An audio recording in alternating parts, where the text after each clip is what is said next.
couple of years ago when the Golden State Warriors won the NBA championship, there was a reporter that got a hold of Michael Jordan and asked him, "Hey, how do you think your Bulls teams would have done against these Warriors?" Jordan thought about it and he said, "We'd probably win by 5 or 6. And the reporter said, "Just 5 or 6? And Jordan said, "Yeah, but you got to remember, we're in our 60s now." But you going to bet against him? Not me. Here's tonight's next inductee. From Charlottesville, Chris Long started out at St. Anne's Belfield by playing 4 different sports, but football eventually became his focus. As a senior at Stab, he led the Saints to a state title, then made the short trek to UVA, where he became a Cavalier legend.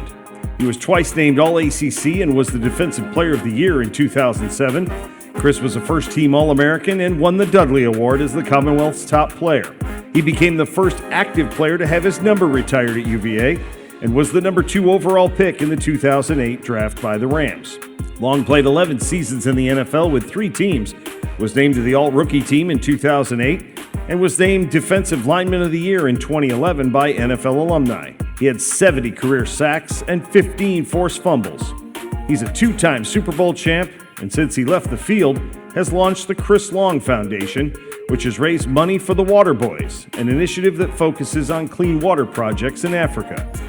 Long was named the Walter Payton NFL Man of the Year in 2018 and won the Alan Page Community Award.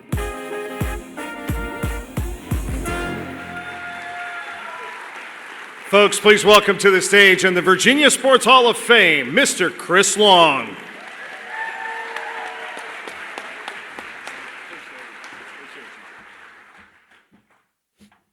Y'all weren't lying. It is bright. All right. I'll try to keep it quick. Thank you so much, Virginia Sports Hall of Fame. Thank you to the Board of Directors. Thank you to the Honors Court Committee. And Will and Marty, this is an awesome event. I think you're over here somewhere. This is easy. You make it easy for the guys and gals getting in and getting to be a part of it. It just feels special. So really appreciate you having us.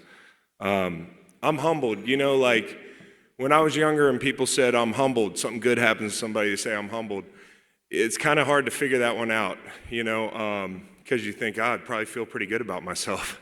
But when you get upstairs and get to see what's in the room above you, and I've been lucky enough a couple times in my life to be able to do something like that.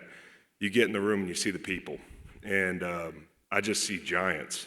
Not literally like Craig, who's still 6'10", but I'm talking about like Debbie Ryan and folks like that, and flipping through the brochure, and there's Billy Wagner and all these folks that I looked up to. Anthony Poindexter, one of my favorite people, who's like a big brother to me, and my coach all rolled into one, and they're in this one book, and they're on the wall.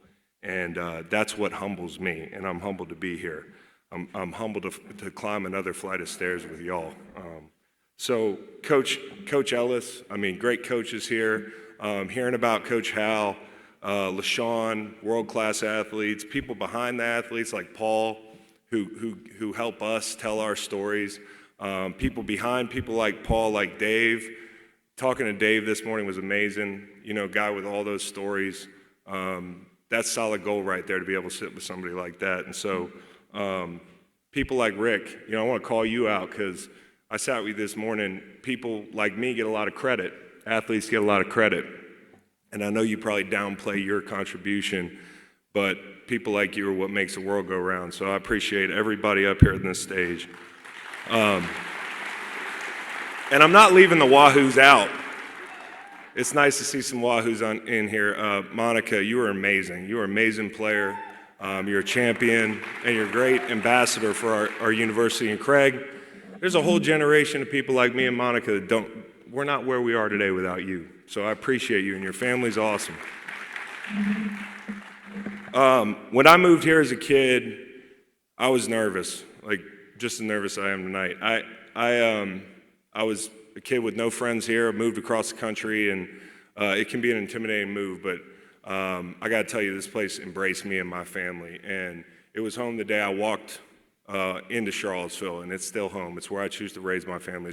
It's the way I like to live my life. It's the people I like to be around, and I want my kids around, and it's people like the people in this room. So I appreciate that. And honestly, going to play football for 11 years, reaching heights I never thought I'd reach in pro football, the stuff that feels the best is coming home and having the respect of your peers and the people you grew up around, because you can't fool those people.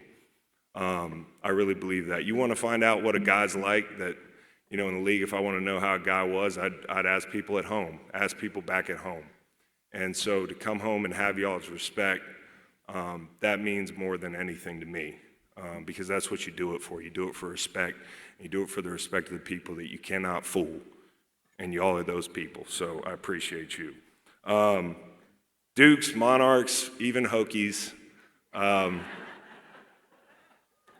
I grew up with some Hokies. I didn't know that at the time. Otherwise, I might have picked some different friends. But honestly, like when I don't hate y'all as much as Maryland. And actually I like some of y'all. When I was a pro football player first year, I had a friend named Vince Hall. Does anybody remember Vince Hall? Great linebacker for the Hokies. We were teammates, and we were coming from different ends of the draft, different places, but we lined up against each other and respected each other, and we became great friends. He helped me get through that first camp, and I called my friends at home and said, I haven't broke out in hives yet. It's really weird. I'm around this guy all the time. And this week we had our golf tournament, and Sean Glennon's there, and we become friends, and we do a truce once a year where I don't run into him for 3 days, and he comes to my golf tournament, and he's right there. He's fixing my swing. He's helping me get better at golf, and I'm thinking to myself, this guy beat me 5 times, it feels like, and now he's teaching me golf. So I love the Hokies too. I want to thank my family, and we're all family here, by the way, all folks that went to different schools, and that's what's so special about this. My mom, my dad. My mom, I can remember she used to catch the red eye from Eugene, Oregon, where my brother was playing football, every night to come to the Edward Jones Dome in St. Louis on 0 sleep and cheer for me. I could hear her in the upper deck if I didn't give her good tickets. I mean, when we went to London and played, I spotted her. I knew just where she was, and I didn't even have to look because I recognized her voice. And we used to go back to the apartment after a lot of games we lost. There were some long years, and I just wanted my mom, And, we'd sit there, and she was just as exhausted as me. So I appreciate my mom. I appreciate my dad, who used to hightail it from my games to the West Coast to work. Those calls, Dad, the texts before games where you told me, what to expect. You knew right where I was sitting. You knew where I was mentally, the whole thing. And to have you, that meant the world to me as a friend, and somebody that supported me. My brothers, Kyle and Howie, I love y'all. They're not here today, but we were our biggest fans, each other's biggest fans. And some of my best moments were watching those guys. Meg, my wife, my beautiful wife is here tonight. When my parents passed the baton, parents know what that's like, passing the baton and saying, you got this guy now. So she rode the ups and downs with me. And with an athletic background, you truly knew what I was thinking. You knew how to handle it. You knew how to handle the wins, the losses. You knew I wasn't satisfied, and you understood, window in an athlete's mind. And any athlete in here knows this. Behind every great athlete, there is a support system that's tremendous.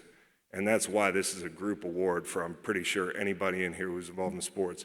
And I think I'd speak for all of us when I say sorry for being who we had to be sometimes to get where we wanted to go. Because it's not always fun living with an athlete, and things are never good enough, and it can make you a real pain. And I appreciate you all for putting up with that. Hard work earns respect. I'm gonna tell you a story too. My dad taught me hard work.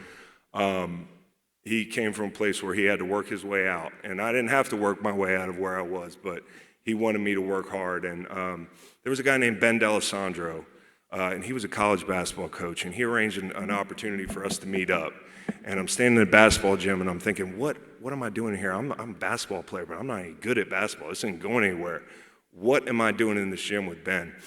And I figured it out. They had a deal that was like, you just break this kid. You run him until he breaks. And I don't know if those were the exact words, but I broke. And I remember standing there, 13 years old, with tears, and I got back on the line. And I'll never forget, I just kept running. And I really do believe I've tried to run ever since. Anything I've ever done, I'm sprinting. I'm doing 100 miles an hour. And that's because my dad took the time to give me that quality. And I appreciate you. And I appreciate guys like Ben, strength coaches. They don't get enough love. Shad Paspahala, Evan Marcus, Matt Bayless, Ed, Wild Bill. You spend more time with your strength coaches than you do your actual coaches, and they meant a lot to me, and they should be recognized. And then they pass you over to the football guys. My football family, some of them not here tonight, but Jerry Capone's here. I love you, Jerry. I've been with guys like Jerry since I walked on campus as a kid, 18 years old. He's still there. Al Groh. When I think about people that everybody in here has 5-7 people, if you took them off the menu for you throughout your life would be totally different. I called Al Groh, texted him last night, and I said, man, I'm going to thank you tomorrow, but I got to thank you, man, because of all the coaches I had, he's the one who taught me what it meant to be a face in the fan player. And it's hard to explain, but it means just whatever the challenge is, you go face first. And that was Al's way. And so Mike London, Laverne Beal, and Al Golden, I appreciate those guys. Al pushed me pretty hard. I'll tell you a story that I really haven't told in public. After my freshman year, my first year, as they say at Virginia, I was thinking about transferring. And back when I played, it wasn't so easy. So it was a big decision. I was out of sorts. It was a tough transition. And me and a buddy who I won't name, who was in the same boat, we drove up the mountain to Skyline Drive, that abandoned hotel for people who live there. They're like, when are they going to do something with that? Well, this is where kids think about whether they're going to transfer or not. So we drove up the mountain, and me and my buddy, we said, we're going to deliberate, man, but we're coming off this mountain, we're going to decide what we're going to do. And we sat up there for what felt like 3 hours, and we came down, and I came down the mountain, I said, I'm sticking with this. And boy, am I glad I did. And I would just say I'd give you countless examples of, exit lights that you have where, in today's world, there's so many exit lights. There's opportunities to take the easy way out. And I would just caution young athletes, stick with things. You never know how close you are to meeting your goal. The road to success is littered with people that could have drove another 10 minutes. And that sometimes is the best skill you can have. And so I appreciate not taking those exit signs when they were available. My teammates, they were a big reason why I didn't do that. There's people here off the top of my head, not with me right now, but Marcus Hagans, one of my best friends in the world. His son is, he's my godson. I don't have bonds like that if I don't have people like Marcus Hagans in my life, if I don't have Clint Sinham, if I don't have Tom Sandy, people that serve on the board of my foundation. I trust them with my kids if I had to. That's family. The last time you take off a football helmet, you're not a football player anymore, but you'll always be part of a team. And so I appreciate those guys so much. And lastly, sports fans. A lot of y'all are sports fans in here tonight. Why do we do it? I think it's just the moments. Again, my dad's going to come up, but my dad told me when I was younger, the reason you play the game, and football is an unforgiving, hard game. We leave a part of ourselves out on the field. We legitimately do. It is not for the faint of heart, and it is a grind, and you go to some low lows. But the thing that makes it worth it are these little moments. And a moment like tonight, but I had probably 10 moments of real time in my career that I played my entire career for, whether they're making a play or standing in front of 70,000 people. When somebody asked me what it was about to me, and I mean this to this day, it's the only time I miss football, because I don't miss the meetings and practice. It's watching 70,000 people stand on their feet. It's doing this, and people stand up. Like, you'd have to feel it to believe it. I'm telling you. And I'll miss that to the day I die. And you guys make that possible. So thank you. And to the next generation of Virginia Sports Hall of Famers, I'm hoping.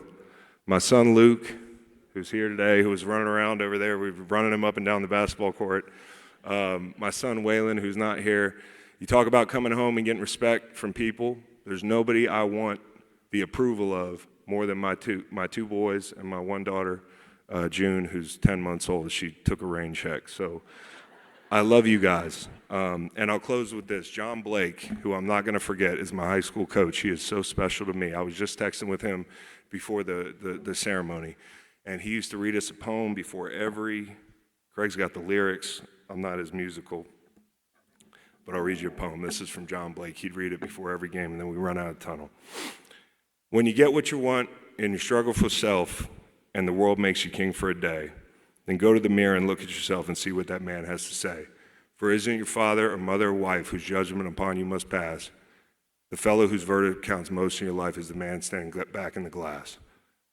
He's the fellow to please, never mind all the rest, for he's with you clear to the end, and you pass your most dangerous, difficult test if the man in the glass is your friend. You can fool the whole world down the pathway of years and get pats on the back as you pass, but your final reward will be heartache and tears if you cheated the man in the glass. Now, I don't need my notes to say that. And then he'd cry, and he'd say, don't cheat that man. And my message to any young athletes who want to be the next generation is don't worry about everybody else. Be a great teammate. But the one person whose approval is important is the person in the mirror. And if you please that person, I'm pretty sure you're doing just fine. So I appreciate you, Virginia Sports Hall of Fame, everybody in this room. I love y'all, appreciate y'all. This is my home state. It always will be.